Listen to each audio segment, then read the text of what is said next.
This is our math lesson for today. We are jumping into Unit 8, Lesson 2, or as the class activity says, Unit D, Lesson 2, and we are relating area and perimeter today. So, materials you'll need for today is the class activity D2, the centimeter dot paper. It should be in your binder behind the homework and remembering page for tomorrow. And if you want to make sure you have some straight lines, a ruler would be great. And of course a pencil, but I didn't put that on our list. So if you don't have those, you can pause the video and find those and press play when you are ready. Alright, let's move on to our first page here for our class activity, page 313. Now, I put this on the left side and I put a centimeter graph paper on the right side, hopefully so I can show you a little bit easier since you will have your centimeter dot paper out. Let's look at our directions up here. We are exploring rectangles with the same perimeter. Perimeter, remember, is the distance around the figure. Our directions say complete. So, number 1. Please follow along with me as I read.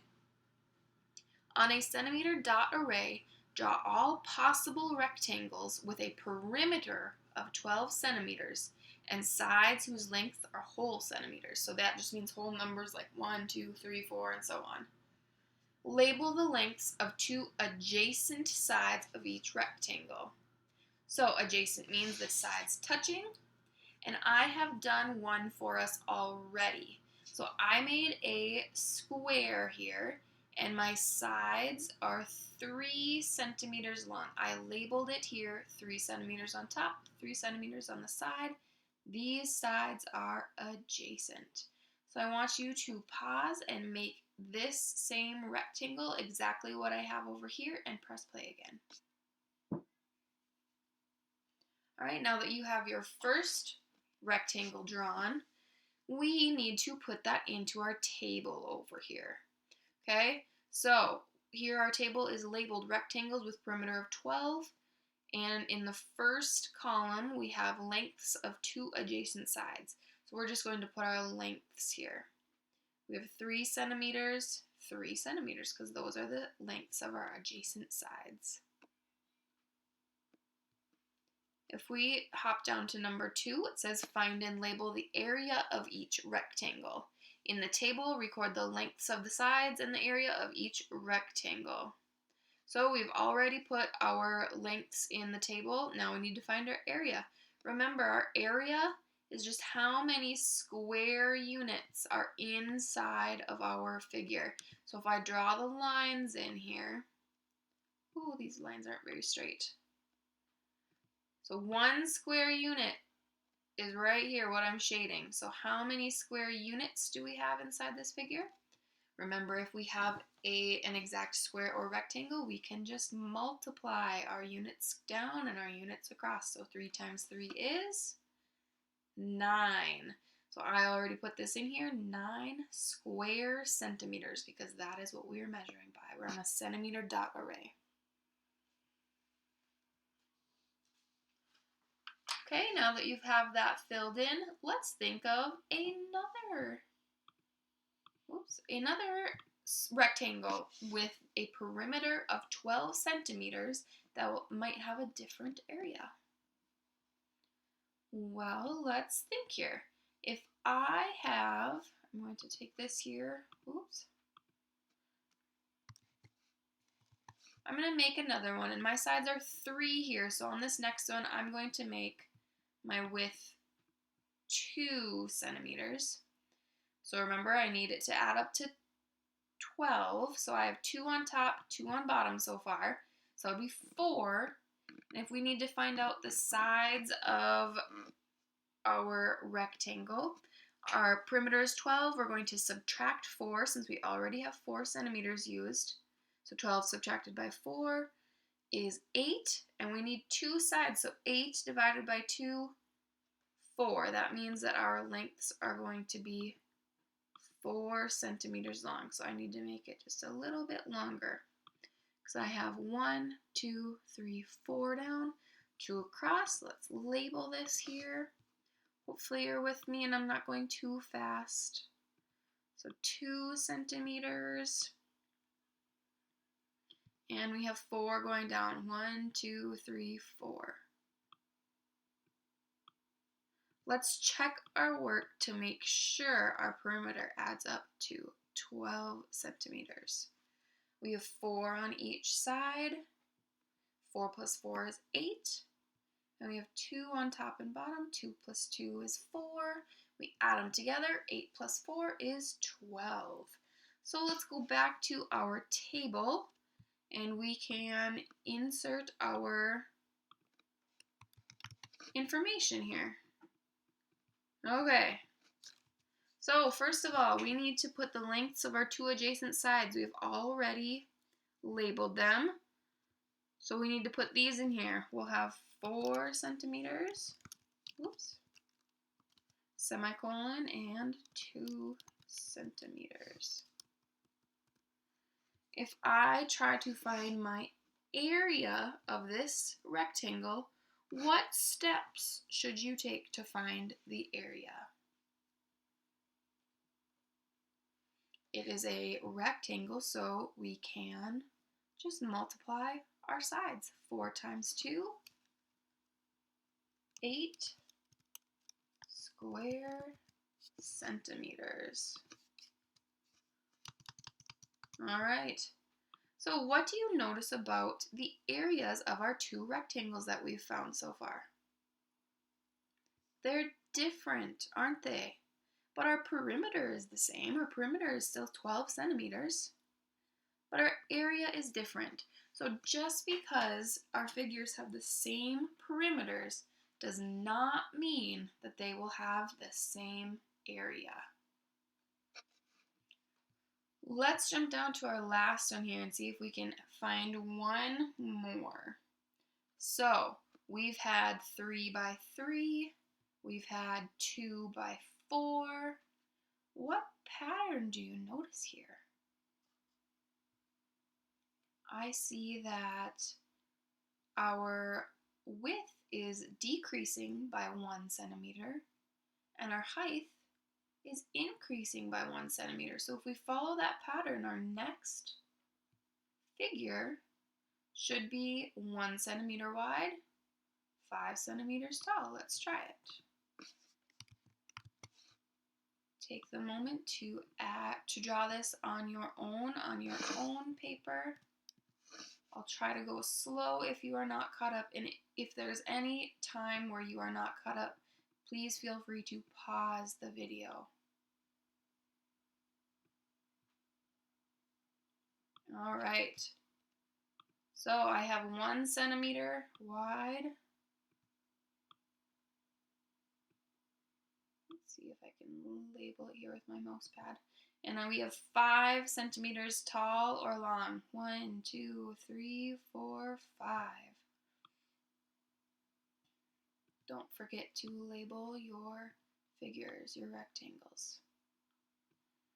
Okay, and now we need to enter it into our table to find our area. Okay, our labels here, we have 5 centimeters, 5 cm, and we have 1 centimeter. Our area, let's find it. Remember, if it's a rectangle, we can just multiply. 1 times 5, what is 1 times 5? 5 square centimeters. So our area keeps getting smaller as our width gets smaller, or the longer and skinnier it gets, our area gets smaller. There's many different patterns you can notice from these figures. So let's look at number 3 now. Compare the shapes of the rectangles with the least and greatest areas, which we've kind of just already did. So you'll just have to put it down into words. Compare, saying how they are alike and how they are different. You can take a moment to pause this video and finish 4, 5, and 6, and then press play again, and we will work on the back. All right, now that you are done with the front side, let's look at the back. This time we are exploring rectangles with the same area. So instead of the same perimeter, now we are looking at rectangles with the same area. So you have your centimeter dot array still.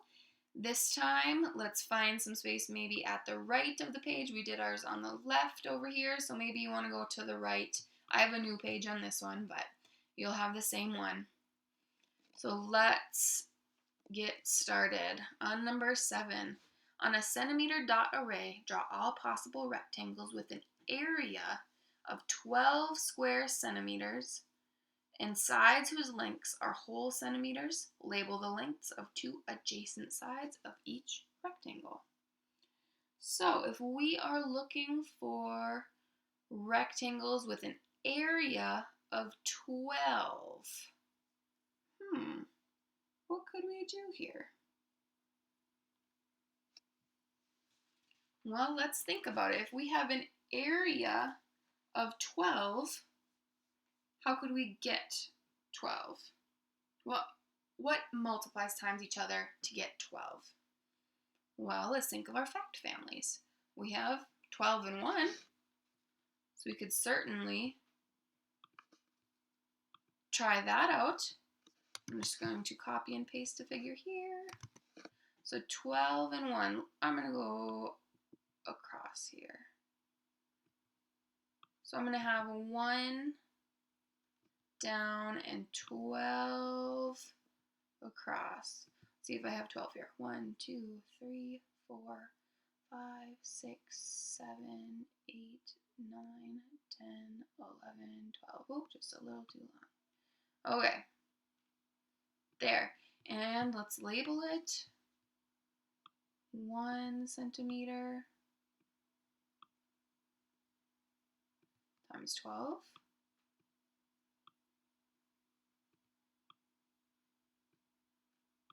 So that gives us an area of 12 centimeters squared, right? Because we have 12 times 1. There's 12 square centimeters in here. So let's fill in our table. The lengths of 2 adjacent sides, so we have 1 centimeter. I'll just write it in this time instead of typing. Semicolon, 12 centimeters. Then we need to find our perimeter. So if we have 12 down here and 12 up here, 12 plus 12 is 24, plus 1 on this end, 25, and another one on this end, 26 centimeters.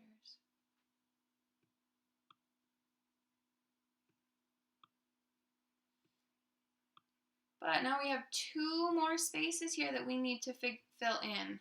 Let's think here. What are some other fact families for 12, since we are drawing on an array? We have 1 times 12. Let's think about 2. Is there anything we can multiply times 2 to get 12? Absolutely. 2 times 6 is 12. So let's make our rectangle that has 2 on one side, 6 on the other. So let's go down 2 and across 6. 1, 2, 3, 4, 5, 6. And we'll label 2 centimeters. And so down here, 6 centimeters. Okay, so if we multiply 6 times 2, there should be 12 square units in here. If we counted our squares, there should be 12. There's 2 here, 2, 4, 6, 8, 10, 12. So let's go back to our table and put in our measurements. We have 2 centimeters and 6 centimeters.